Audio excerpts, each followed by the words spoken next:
thought to himself, man, this is the life. I'm on my way to the beach. It's a sunny day. Top down in the convertible, wind blowing through my hair, rocking out to good tunes. No one to tell me what to do.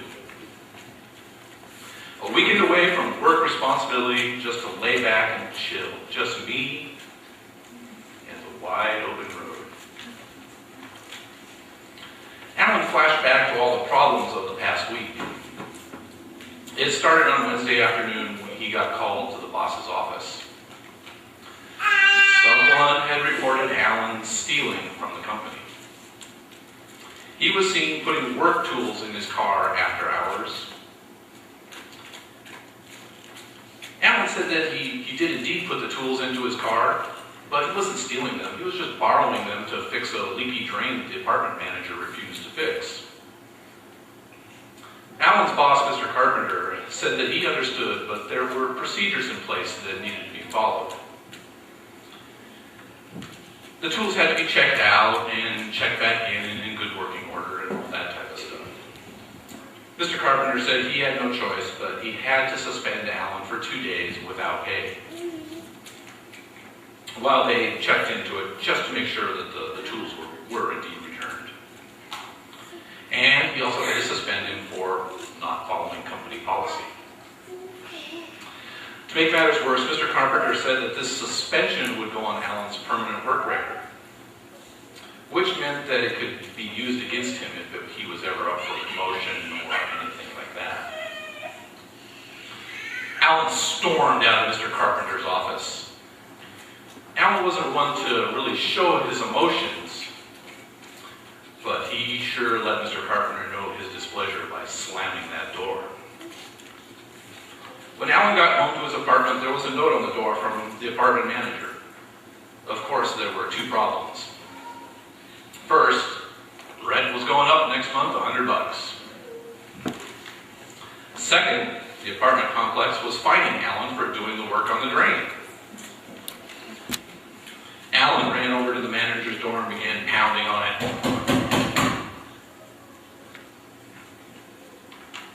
The manager barely opened the door, and Alan began yelling at him.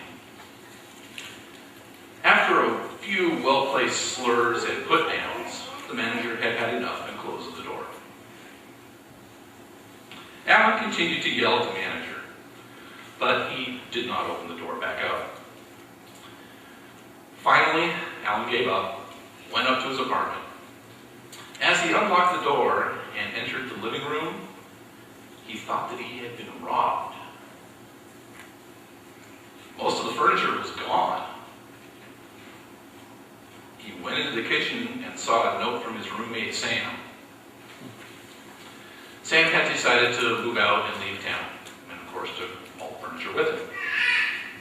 No explanation, no goodbye, no forwarding address. But most importantly, no check for this month's rent.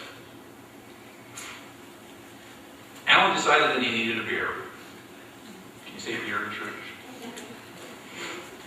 He went to the fridge to get a drink, but all that was in it was some moldy, rancid salsa.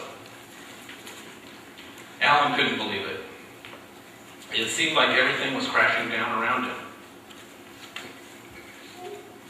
Alan thought to himself, why don't I just go over to my girlfriend Julie's for the night? Being with her always makes me feel better. Alan got into his car, sped down the road towards Julie's place. He must have been in a dazed state because, sure enough, he didn't see that light change to red. But the cop sure did. And the cop pulled Alan over. By this time, Alan was numb. He didn't really care. He just grumbled, looked at the ticket, $255. He just sat there, staring at the ticket for quite some time as the cop drove off. Eventually, Alan drove away and made it to Julie's. He knocked on her door several times, but no one came to answer. She was not home. So Alan pulled out his cell phone to call Julie and realized that it had been turned off all day. So he turned it on and waited. 2 texts came in. One from Sam saying goodbye and that he was sorry. Sorry for leaving like a skunk, Alan thought. The second text was from Julie. She was leaving Alan. Her and Sam were leaving together out of town, and she just wanted to say goodbye. Alan tried calling both Sam and Julie, but both numbers had been disconnected and were no longer in service. Have you ever had a day like this? There's a country song about that, isn't there? One thing that's missing is the dog running away. Alan drove home. He stopped at the Minimart and bought a couple of beers. When he got back to his apartment, he sat on his bed, drank both beers, and fell asleep, numb, dazed, confused, and troubled. Alan slept most of the day Thursday, and woke up Friday and decided to go to the coast to get away. And so there he was, driving to the beach on Friday morning. And Alan noticed a hitchhiker up the road. He thought he'd stop and check the guy out and see what he was up to. Alan slowed down, and as he passed the guy, he pulled over. "Where are you headed?" he asked. "Hi, I'm Mike. I'm going to the coast." "Hop in. I'm going that way too." Mike put his guitar and backpack in the back seat and climbed into the car. "So, where are you from?" Alan asked Mike. "I'm from Kentucky," said Mike. "What are you doing out here on the West Coast?" Alan asked. "I graduated from high school this past June, and I've been hitchhiking across the country. I've always wanted to see the Pacific Ocean since I was young, so that's where I'm headed." As Alan and Mike chatted for the next half hour or so, Alan could tell that there was something just a little bit different about Mike. He always had a smile on his face. Even when Mike was talking about the way that his dad left his mom and him alone when he was 9, that smile was still there. Even when Mike described how the trailer they lived in after his dad left was destroyed in spring flooding several years ago, the smile was still there. And as Mike described the trials of traveling cross-country with no job, no money, not knowing where he was going to get food from, still, the smile. There was always that smile on Mike's face. And then, there came the bombshell. Mike said, "After I visit the coast, I plan on going to college this fall." "Well, what are you looking to go do?" asked Alan. "I haven't really decided yet," Mike said. "I'm interested in becoming a pastor. I've heard that Seattle Pacific, Warner Pacific, and Northwest Christian College in Eugene, that they're all good schools." "So you're a Christian then," sneered Alan. "Well, I don't know what your definition of Christian is," said Mike, "but I'd like to think that I'm on a journey with my relationship with God and with Jesus. Kind of like I'm on a cross-country journey." Alan began getting upset inside. He remembered how all the Christians he knew growing up were sourpusses and only seemed to care about telling him what he could not do. More about it. Me, I'm just not. I've known a few people who said they were Christians, but they weren't happy. I do not need that in my life. I'm doing fine without it. Boy, I wonder if he thought that how he thought. "Fair enough," Mike said. I won't talk about it if it makes you uncomfortable. Anyway, I'm starting to get hungry. Is there a burger place somewhere soon we can stop at and maybe get some dollar burgers? Soon enough, they came into town and found a Wendy's. Good old Wendy's, 99-cent menu. Doesn't exist anymore, does it? They ordered a couple of $1 burgers and a drink. As they started to pull out of the drive-thru, Mike started to pray. God, thank you for this food. Thank you for supplying all our needs just when we need them. And thank you for Alan providing me with the ride on this last part of my journey. Please bless him and give him the peace that he is seeking. Amen. Alan was just staring at Mike. Why did you pray like that? Oh, I always thank God for what he's given me, responded Mike. No, not the thanking part. That peace part, said Alan. Well, if God has told me that you are at a crossroads and you are searching. God told you? What, do you mean like thunder and lightning, booming voice, earth shaking, that type of stuff? How does that work? Alan asked. Mike smiled. No, not quite like that. Jesus promised that God would provide all of our needs for each day if we put our trust in him and follow him. And I've seen it proved over and over in my life since I was young. And when I am in a good and proper relationship with Jesus, God speaks to me through his Holy Spirit. It is really kind of hard to explain, but it's almost like a quiet voice in my head that brings me thoughts. I've never heard the voice of God, but I've had lots of conversations with him. I know what his voice is like because I read his Bible. And I can tell the difference between his thoughts and my thoughts. Okay, whatever. But I still don't need God, Alan protested. Mike looked out the car window and said, "Is that the ocean over there?" "No," replied Alan, "that's the bay. The ocean's about another half hour down the road. We're almost there."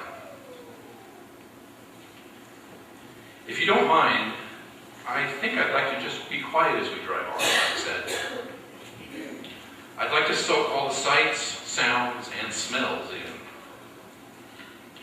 "Sounds good to me," replied Alan. "That way I don't have to listen to you talk about God anymore either." Mike just smiled. As they drove on without talking, Alan began to wonder, does this guy really know what he's doing? Talking to God like he's a real person. This guy's a nutcase. But still, there is something going on here. There's something that he seems to have that I do not. I wonder if it could really be true. Does Mike know God? Does God really exist?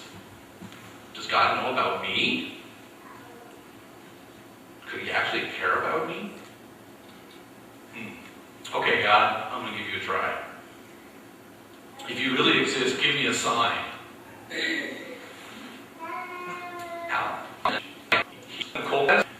Alan replied. Mike reached back around the back of the seat for his backpack and dug out his Bible. Flipped it open and found the reference. Okay, here it is, Hebrews chapter 11, verse 6. And without faith, it is impossible to please God. Because anyone who believes that he exists and that he rewards those who earnestly seek him. Does any of that make sense to you? Asked Mike. No, not really. But I would kind of like to know what it means, said Alan, as they pulled up into the parking space that overlooked the beach. But now that we're here, you probably don't want to spend any more time with me. You want to go see the ocean. On the contrary, Mike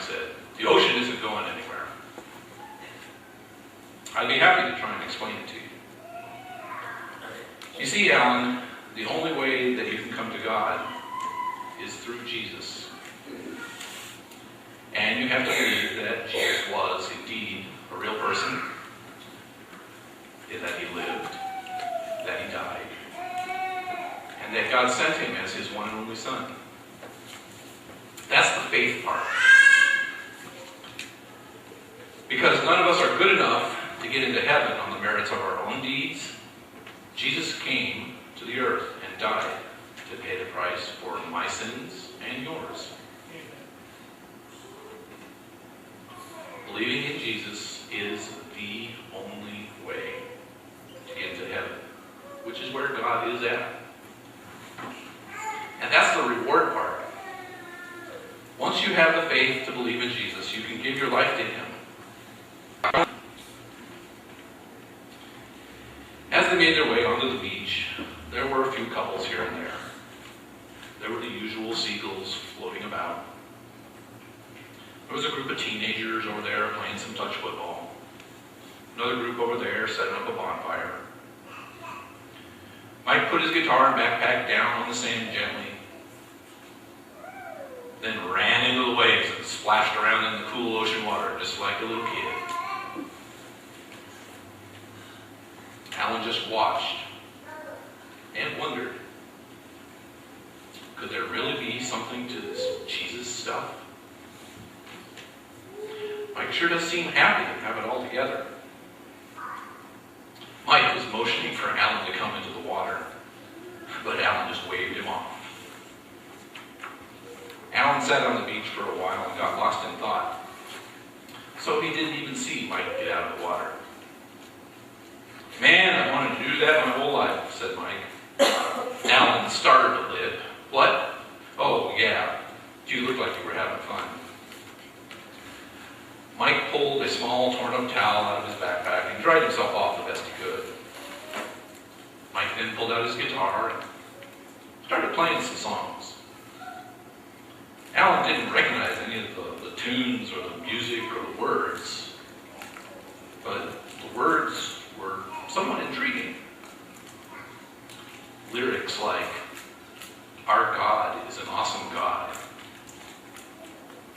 or "All who are thirsty, all who are weak, come to the fountain.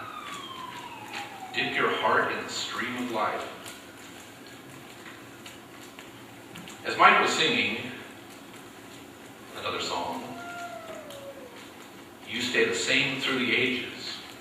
Your love never changes." A couple of the teens who were playing the football just kind of ran by doing one of the plays. When the play got over, they stopped and came back and stopped to listen to Mike playing and singing.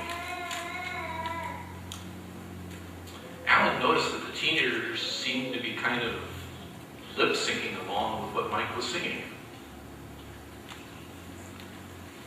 "And when the oceans rage, I don't have to be afraid, because I know that you love me.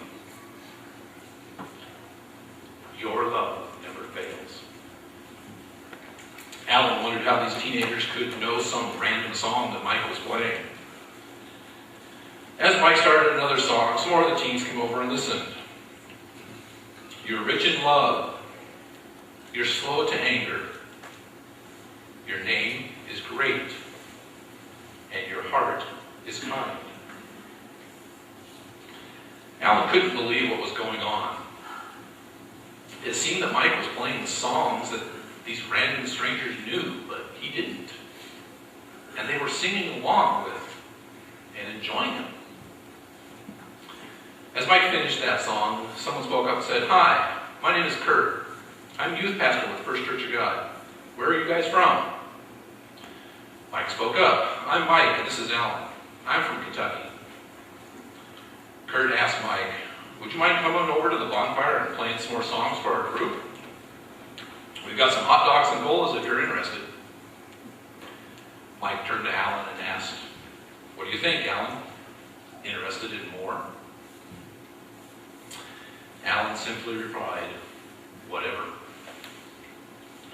As they all walked over to the bonfire area, Kurt asked Mike, "So what are you doing in the area?" Mike told Kurt, I'm hitchhiking across the country before I start college because I've always wanted to see the Pacific Ocean. Kurt laughed. Well, you've seen it and played in it now, haven't you? What college are you going to attend? Asked Kurt.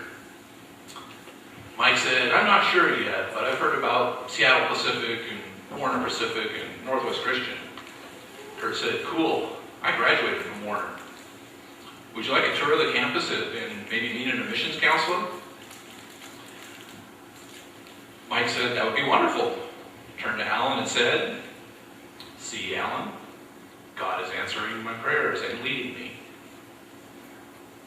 Alan grumped, yeah. Alan kind of stepped back away from the group while Mike played his guitar and the teenagers sang. Alan watched them all. He noticed that some of them seemed to really be enjoying the songs and singing them with enthusiasm. When several of them started raising their hands, Alan was ready to run back to the car. But the teens just kept singing.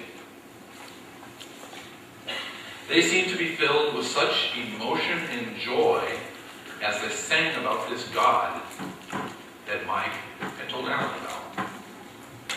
Eventually, Kurt started to talk. He read something out of the Bible about a woman at a well who Jesus had just met, but yet he seemed to know everything about her. Kurt told the teens to keep their focus on God and to trust Him with their lives as they started a new school year. Kurt said a prayer thanking God for a safe day, thanking God for Mike, and thanking God for Alan. As the group started to pack up, Kurt said, where are you guys staying tonight? Mike said, I don't know, I've got a small tent in my backpack. Somewhere. Alan? Alan responded, I was just going to sleep in my car. I hadn't even thought about you, Mike. Kurt said, well, we've got a campsite set up over at the state park. We do have a little bit of room, so you guys are welcome to come hang out with us if you'd like. Kurt gave Alan the directions and the campsite number. As Mike and Alan walked back to the car, Alan asked Mike, so, does God really know me? Mike responded, yep, He sure does. Not only does He know you, Alan, but He loves you and wants you to love Him back. But how does it work? Doesn't God place lots of rules on you? You know, can't drink, can't smoke, no having fun, no swearing. Mike said, well, it's true that throughout history, churches and lots of people have tried to place rules on believers. And there is the Ten Commandments. But Jesus simply said that all we need to do to follow Him is to love God, love others, and love ourselves. And really anything outside of that is just rules and religion. And isn't faith, is it? As they sat in the car before leaving the beach, Mike said, how about it, Alan? Do you think you could love God? Alan said, probably, if He's the God that you've described to me, and I've heard you singing about. Mike then asked, do you think you could love others? Some people. Most people. Some are just jerks, though. I couldn't love them. Mike said, understood. There are some very mean people out there. But no, you still have to love them, too. Alan said, even my boss who suspends me for not properly borrowing work tools? Yes, even your boss, Mike responded. Alan thought for a second. Even my girlfriend who dumped me for my best friend? And my best friend who left town with her, leaving me to pay this month's rent all by myself? Yes, even them. Look at it this way, Alan. Mike said, when Jesus was dying on the cross for my sin and your sin, he looked at the Roman soldiers, the Jewish leaders, and the people gathered around, all who had put him there, and said, forgive them. Loving other people does not mean agreeing with everything they do, or helping them hurt themselves or others. But what loving people does mean is forgiving them when they mess up. That is what God did for us by letting Jesus die for our sin. And no, Alan, forgiving others is not easy. I've had to learn to forgive my father for leaving me when I was young. It has taken time, but I have come to a peace with what he did. And hopefully someday I will get the chance to express that to him. And now, Alan, how about the hardest one? Can you love yourself? I don't know, Alan said. Mike said, just like you need to love others by forgiving them, you need to learn to love yourself by forgiving yourself for the bad things you've done and asking those who you've hurt for forgiveness also. Following God isn't easy. There are hardships and problems every day that we all face. But when we have God directing our life, those troubles don't mean much because God is in control and not me personally. And if the God who created the universe, the God who created the heavens and the earth, the God who calls me friend, if that God is in control, I don't have to worry about what is happening or what has happened. I can just forgive, love, and try to have the best relationships I can with those around me and with God. Does that make sense to you, Alan?